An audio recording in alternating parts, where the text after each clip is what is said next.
इस्लाम के प्रचारक डॉक्टर जाकिर नाइक। क्या आप जानते हैं कि ये जाकिर नाइक है कौन? Doctor Zakir Naik. Way for our Sheikh, Dr. Zakir Naik.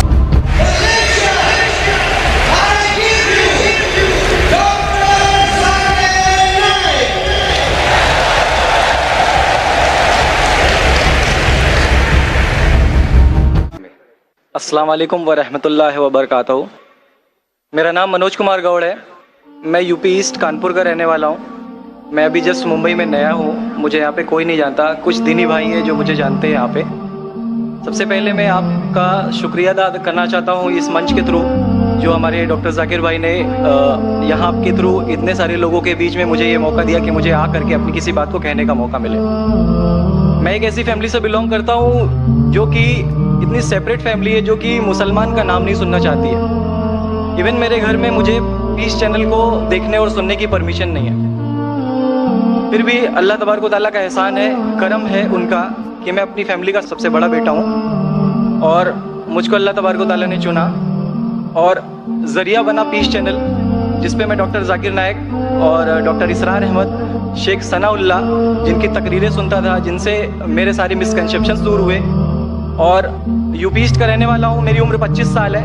मैं मुंबई में पहली बार आया हूँ। मैं यहाँ पे किसी को नहीं जानता था और अल्लाह तबारक व तआला से यही दुआ करता था कि अल्लाह ताला जब आपने मेरे को यहाँ तक पहुँचाया है कि इस्लाम को सही और गलत का जो मेरा कन्फ्यूज़न था वो सारा दूर हो चुका, तो अब मुझे ऐसी जगह पे पहुँचाइए जहाँ पे मैं इस्लाम को पूरी तरह से फॉलो कर सकूँ।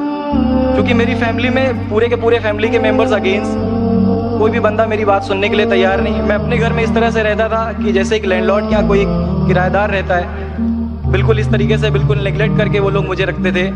मैं ये मैसेज उन अपने घर वालों को भी और उन हज़ारों लोगों को जो मुझे यूपी ईस्ट के जानते, पूरे यूपी ईस्ट का पूरा बंदा जो भी मुझे देख रहा होगा, जो मुझे जान रहा होगा, उन तक ये मैसेज पहुँचाना चाहता हूँ कि इस्लाम कोई भी ऐसा काम नहीं करता है जिससे किसी माशरे को नुकसान पहुँचता हो। ये कोई टेररिज्म नहीं है, ये कोई ऐसा काम नहीं करता जिससे किसी को नुकसान पहुंचता हो। एक ऐसी फैमिली का बंदा जो कि मुसलमान के लिए इतनी गलत फहमी रखता हो, उसी घर का सबसे बड़ा बच्चा बाहर निकल करके इस बात को बताने के लिए तैयार है कि वो उनका दिमाग है, ये इस्लाम की तरफ से नहीं मिला है। तो मैं इस बात को कहना चाहता था, इस बात को बताना चाहता था। मैंने कभी सोचा भी नहीं था कि मुझे मौका मिलेगा कि मैं डायरेक्टली डॉक्टर जाकिर साहब के सामने आके उनका शुक्रिया अदा कर पाऊँगा। और जब मैंने पीस चैनल देखा तो पीस चैनल के थ्रू मुझे ये पहले पता चला, क्योंकि मैं इससे पहले कुछ सोचता ही नहीं था। जो ज़िंदगी चल रही है वो ज़िंदगी मेरे लिए काफ़ी थी। माँ है, बाप है, घर का सबसे बड़ा था, मैं एक वेल एस्टेब्लिश फैमिली का बंदा था, तो मुझे ऐसा कुछ सोचता ही नहीं लगता था कि मुझे कुछ और भी करना चाहिए। लेकिन जब इस चैनल को देखा तो वाकई में मुझे पता चला कि मैं जहाँ पे हूँ ना वो कुछ भी नहीं है। असल ज़िंदगी तो मौत के बाद है, क्योंकि मेरी ज़िंदगी जो है ना वो सिर्फ यही सोचती है कि मैं जो कुछ भी सोच रहा हूँ मेरी ज़िंदगी के दायरे में है। लेकिन असल ज़िंदगी जो शुरुआत होती है वो मौत के बाद। हमारे वेद हमें सिखाते हैं नातस्य प्रतिमा अस्ति, फिर भी हम प्रतिमा को मानते, मूर्ति को मानते, देवी देवताओं को मानते। हमारा वेद हमें बताता है एकम ब्रह्मम द्वितीयो नास्ति, यानी कि भगवान एक है, दूसरा नहीं है ही नहीं। उसके बाद भी हम 36 करोड़ देवताओं को मानते। तो हम अपने वेद को क्यों नहीं पढ़ते, हम अपने वेद को क्यों नहीं देखते कि हमारा वेद हमें क्या सिखाना चाहता है। पे ना जाए, अगर कोई मुसलमान गलत करता है तो हम ये नहीं सोचे कि वो इस्लाम है। वो मुसलमान गलत हो सकता है लेकिन इस्लाम गलत नहीं हो सकता। तो इसलिए मेरा पूरा का पूरा मैं मुकम्मल हूँ अल्हम्दुलिल्लाह। और अपनी ज़िंदगी में इस खुशी को महसूस करते हुए, ये खुशी आप सारे भाइयों से बांटते हुए, सारी बहनों से बांटते हुए, सारी माँओं से बांटते हुए आप सभी के सामने ये इकरार करता हूँ कि अल्लाह के सिवा कोई माबूद नहीं है। ये मेरी फैमिली वाले या मेरे यूपी वाले या जितने भी लोग देख रहे हो, मैं इस बात को कबूल करता हूँ कि मैं इस्लाम में हूँ। माशाअल्लाह, मैं आपका शुक्रगुजार हूँ। आपने पीस टीवी का पैगाम जो नटशेल में दिया, लगता है कि माशाअल्लाह इतनी बार देखिए कि आपके जहन में उतर गया और आप उसको मेमोराइज कर चुके। मैं शुक्रगुजार हूँ आपका कि आपने पीस टीवी का मैसेज एक नटशेल में दिया। और अलहम्द जो भी आपने कहा माशाअल्लाह, और जो आपने याद के हवाले के साथ जो श्लोका, माशाअल्लाह आपने कहा कि आप एक खुदा में मानते हैं जिसका कोई माबूद नहीं। बिल्कुल। आप मानते हैं मोहम्मद सल्लल्लाहु अलैहि वसल्लम आखिरी पैगंबर है? कोई शक नहीं। आप इस्लाम कबूल करना चाहते हैं मेरे? बिल्कुल। माशाल्लाह।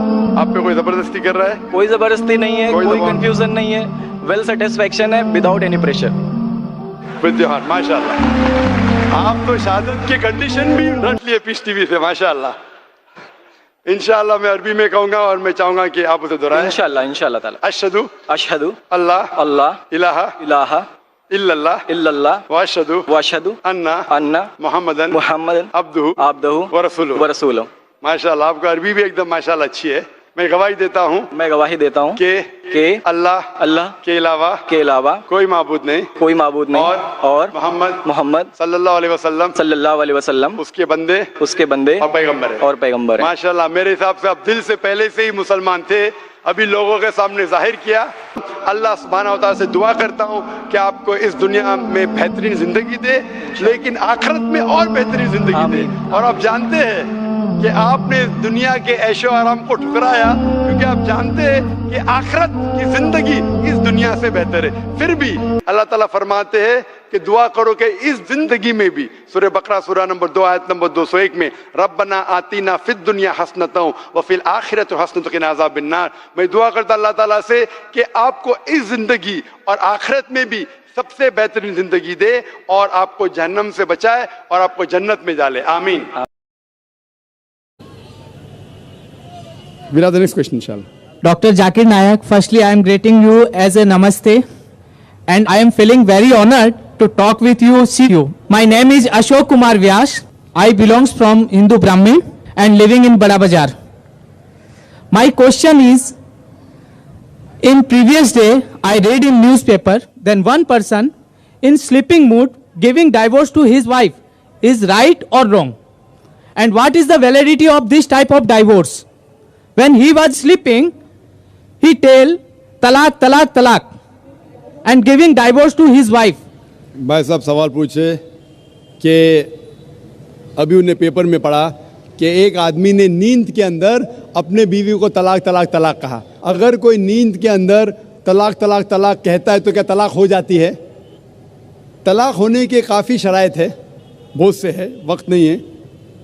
लेकिन अगर कोई बिना होश में नहीं है, चाहे वो शराब की हालत में है, चाहे वो नींद में है, अगर तलाक कहता है तो तलाक नहीं होती, चाहे नींद में हो या शराब की हालत में।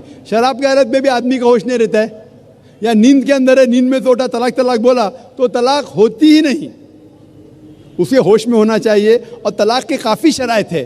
तलाक के पहले कुरान में अल्लाह ताला फरमाते हैं कि आप मियाँ बीवी के अगर कुछ प्रॉब्लम होता है तो आपस में बैठ के बात करो।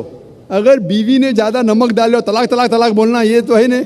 बीवी को बोलो नमक कम चाहिए मुझे खाने में, तो कुरान और हदीस में आता है कि पहले मियाँ बीवी बैठ के बात करना चाहिए। और बात अगर नहीं सुलझती है तो कुरान मजीद में सूरह निसा में सूरह नंबर 4 आयत नंबर 35 में अल्लाह ताला कहते हैं कि appoint arbiter from both the sides. मतलब एक आदमी को, बड़े आदमी को लेके आओ बीवी की तरफ से, एक बड़े आदमी को लेके आओ शोहर की तरफ से, बैठ के समझौता करो और मामला हल करो।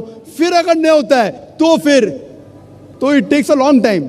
और फिर तरीका और डिटेल अगर आप चाहते तो मैं बोल सकता हूँ। और वो गुस्से में नहीं देना चाहिए, नशे की हालत में देना चाहिए, होश में देना चाहिए, काफ़ी शराइत है।